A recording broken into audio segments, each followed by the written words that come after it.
तो जीवन में सुख भी आता है और दुख भी आता है। तो किसी ने कहा जब सुख ही सुख आता है तो फिर दुख की जरूरत क्या है, दुख क्यों आता है? तब भगवान ने कहा कि दुख इसलिए आता है कि मैं अपने भक्तों को देखता हूं कि ऐसे तो नहीं है कि सुख में ही मुझे याद करें और दुख में बिल्कुल भूल जाएं।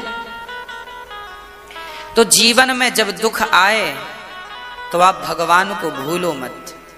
सुख आता है तो भगवान सुख देकर भी परीक्षा लेते हैं, कहीं सुख में तुम हमें तो नहीं भूल गए, क्योंकि सुख में भी भूलने की संभावना है और दुख में भी भूलने की संभावनाएं हैं। क्यों? किसी का बेटा भगवान के घर चला गया तो वो माँ बाप कई बार ना नाराज, भगवान की पूजा करते थे, बेटे को छीन लिया, अब नहीं करेंगे पूजा, अब नहीं करेंगे, मंदिर नहीं जाएंगे। कई लोग ऐसे हैं, हम मंदिर नहीं जाते। क्यों? क्योंकि उनका बेटा भगवान के घर चला गया, उनको लगता भगवान ने ये सब किया। तो कई बार जीवन में ऐसे भी दुख हैं जिस दुख से हम भगवान से दूर हो जाते हैं, और कई सुख ऐसे भी हैं जो भगवान से हमें दूर। सुख, ज्यादा सुख आए तो समस्या और ज्यादा दुख आए तो समस्या। पर सुदामा से बात सीखनी चाहिए। सुदामा जी का 4 दिन तक चूल्हा नहीं जला, बच्चे भूख से तड़प रहे थे, लोग ताने मार रहे थे, काहे तुम जपते हो कृष्ण कृष्ण, क्या कृष्ण तुम्हें खिलाता है, क्या तुम्हारा पेट भरता है कृष्ण? सुदामा जी बोले ऐसा मत बोलो, वो सबके पालनहार हैं। तो लोग कहते वो सबके पालनहार, तुमको काहे भूखा रखा है? सुदामा, अब सोचो, आप कल्पना करके देखो, तुम होते उस जगह तो क्या करते, आप और हम होते तो क्या करते? क्या हम 4 दिन तक बिना खाए भी भगवान को याद करते? सब्र का बांध एक दिन में ही टूट जाता है लोगों का। लोग कहते हैं हम तो भगवान की पूजा करते हैं, भगवान हमें दुख क्यों देते हैं? आज लोग पूजा इसलिए ही करते हैं कि दुख ना आए। सच्ची बात यह है कि लोगों को भगवान से मतलब नहीं है, लोगों को डर लगता है भगवान की पूजा नहीं करेंगे तो कहीं दुख ना आ जाए, इसलिए करते रहो। कई लोग तो डर के मारे पूजा करते हैं, डर है उनके भीतर, जबकि भगवान से डरने की जरूरत नहीं है। डरना है तो अपने बुरे कर्मों से डरो, भगवान थोड़ी डराते हैं किसी को। भगवान तो प्रेम के योग्य हैं, डर के योग्य थोड़ी है कि तुम डरो। तो अधिक दुख था सुदामा के जीवन में, 4 दिन भूखे रहना पड़ता था, सर्दी थी, ओढ़ने को कपड़े नहीं थे, कंबल नहीं था, पहनने को भी कपड़े, बच्चे कैसे सोते होंगे? घास आती है ना, धान कटती है, धान कटने के बाद उसका जो प्यारा बोलते, घास सूखी, वो सुदामा जी ओढ़ लेते, बच्चों को उसको उड़ा देते। धान कट जाती तो खेतों से वो ले आते समेट के सुदामा जी, और सुदामा जी अपने बच्चों को उड़ा देते। सोचो, सुदामा जी जो भगवान के मित्र थे, वो घास बच्चों को उड़ाते हैं, स्वयं घास ओढ़ते हैं, पर एक बार शिकायत नहीं करते कि कन्हैया मैं तेरी इतनी पूजा करता हूं, तू देख जरा मेरी हालत। और हम लोग यदि 2-4 बार मंदिर चले जाएं बिहारी जी के और 2-4 माला जपने लगे तो हम तो ऐसा समझने लगते हैं कि हम ही सबसे बड़े भगत हैं। भगवान तुम हमारी सुनते नहीं हो?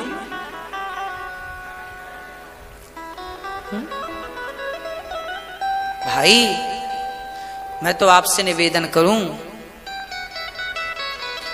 कि भगवान सुने या बिल्कुल ना सुने, पर उस हाल में भी आपको भगवान का चिंतन नहीं छोड़ना चाहिए।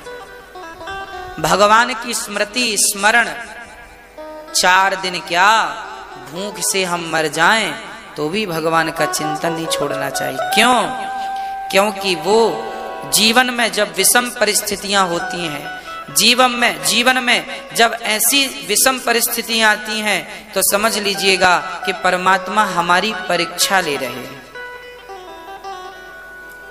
परीक्षा देख रहे हैं भगवान कि कच्चा तो नहीं है,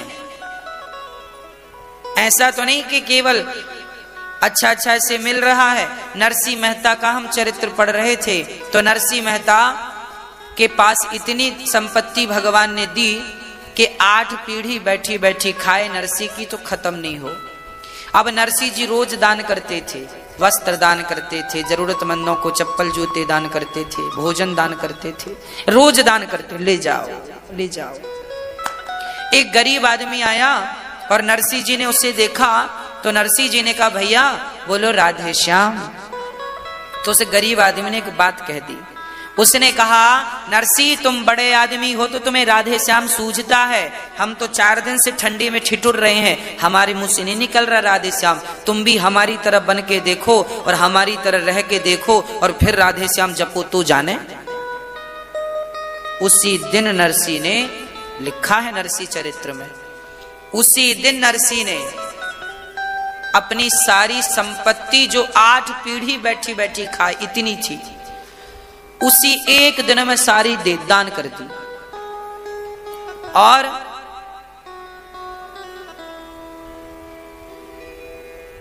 एक पीला वस्त्र पहनकर खाली हाथ केवल एक माला लेकर राधे कृष्ण राधे कृष्ण राधे कृष्ण राधे कृष्ण कहते हुए सुदामा नरसिंह जी घर से निकल गए। सारी संपदा लुटा दी और निकल गए घर से। और अब फक्कड़ों की तरह रहते हैं, मानो वो ये कहना चाहते हैं कि मैं ऐशो आराम में हूं तो भी उस परमात्मा से उतना ही प्यार करता हूं, और घास की झोपड़ी भी ना मिले, पेड़ की छांव मिले तो भी मैं अपने कन्हैया से उतना ही प्यार करूंगा। मेरा प्यार अमीरी और गरीबी में बदलता नहीं है। मेरा प्यार प्यार है, व्यापार नहीं है कि समय अच्छा हो तो प्यार ज्यादा दिखाऊं, समय बिगड़ गया तो प्यार खत्म। ये आदत तो दुनिया वालों की होती है, कभी प्यार ज्यादा तो कभी प्यार कम। पर सच्चा भक्त जब भगवान से प्यार करता है तो फिर उसका प्यार बढ़ते क्रम में होता है, कभी घटता नहीं है। जबकि सांसारिक प्यार घटता और बढ़ता होता है। आपका पति आपको तब ज्यादा प्यार करता था जब शादी हुई थी, साल भर तक खूब प्यार किया, आप कहती थी वो सुनता था, साल भर बाद वो कहता है आप सुनते, 3 साल बाद आप दोनों कहते हैं पड़ोसी सुनते।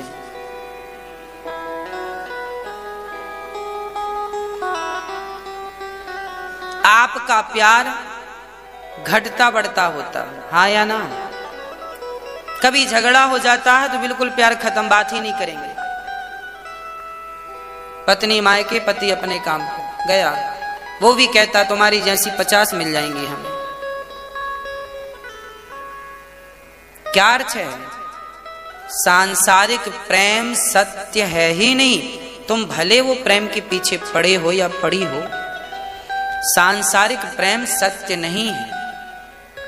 आज है कल रहेगा, भरोसा नहीं है। सांसारिक प्रेम, संसार में प्रेम है ही नहीं। संसार में प्रेम है तो बहुत कम मात्रा में। संसार में प्रेम कम है, इच्छाएं ज्यादा है। आप अपने पति की इच्छाएं पूरी करते रहो, प्रसन्न रहेगा। आप अपनी पत्नी की इच्छाएं पूरी करते रहो, प्रसन्न रहेगी। आप अपने बच्चों की इच्छाएं पूरी करते रहो, प्रसन्न रहेंगे। और जरा इच्छा पूरी ना करो, फिर देखो लाल लाल आंखें, कोई भी हो। फिर बच्चों को मोबाइल दे दो खुश, और ना दो फिर देखो उनको ऐसे देखते हैं खा जाएंगे। क्या अर्थ है? सांसारिक प्रेम जो है उस प्रेम के पीछे स्वार्थ है। सांसारिक प्रेम स्वार्थी है, चाहे वो प्रेम किसी का भी हो। आप ये कहते हैं ना कि मैं तुझसे सच्चा प्यार करता हूं, एक बार आप ही इस बात पर गौर कीजिएगा, आप सच्चा प्यार करते हैं क्या? आपके प्रेम में स्वार्थ है। प्रेम यदि 2% है तो 98% स्वार्थ है। हर स्त्री का, हर पुरुष का, ये सबके लिए है। हम सांसारिक लोग स्वार्थी हैं। माँ बाप भी बच्चे इसलिए पैदा करते हैं कि बुढ़ापे में सहारा बनेगा, ये भी एक स्वार्थ है। अब वो बने ना बने विषय अलग है, पर स्वार्थ से तो तुमने बच्चा पैदा किया है। स्वार्थ यदि कहीं नहीं है, और मैं आपसे प्रार्थना करूं, हम बहुत स्वार्थी लोग हैं, बहुत कर लिया स्वार्थ, अब थोड़ी सा निस्वार्थ हो जाओ।